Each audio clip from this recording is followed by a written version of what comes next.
Savitri, pages 667 and 668. She spoke. Death, unconvinced, resisted still. Although he knew, refusing still to know. Although he saw, refusing still to see. Unshakable, he stood claiming his right. His spirit bowed. His will obeyed the law of its own nature, binding even on gods. The two opposed each other face to face. His being like a huge fort of darkness towered. Around it her light grew, an ocean's siege. A while the shade survived, defying heaven.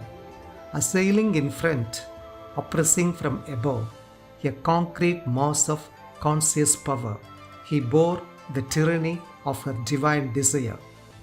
A pressure of intolerable force weighed on his unbowed head and stubborn breast. Light, like a burning tongue, licked up his thoughts. Light was a luminous torture in his heart. Light coursed a splendid agony through his nerves. His darkness muttered, perishing in her blaze. Her mastering word commanded every limb and left no room for his enormous will, that seemed pushed out into some helpless space and could no more re-enter, but left him void. He called to night, but she fell shuddering back.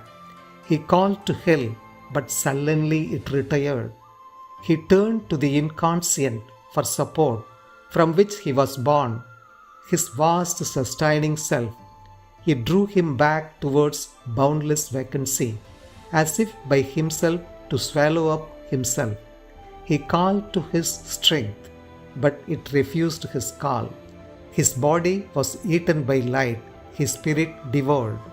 At last he knew defeat inevitable, and left crumbling the shape that he had worn, abandoning hope to make man's soul his prey, and forced to be mortal the immortal spirit. Afar he fled, shunning her dreaded touch, and refuge took in the retreating night.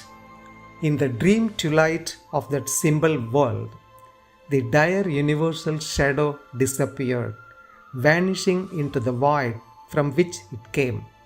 As if deprived on its original cause, the twilight realm passed, fading from their souls, and Satyavan and Savitri were alone. But neither stirred. Between those figures rose a mute, invisible, and translucent wall. In the long blank moments past, nothing could move. All waited on the unknown inscrutable will. End of Canto 4. End of Book 10.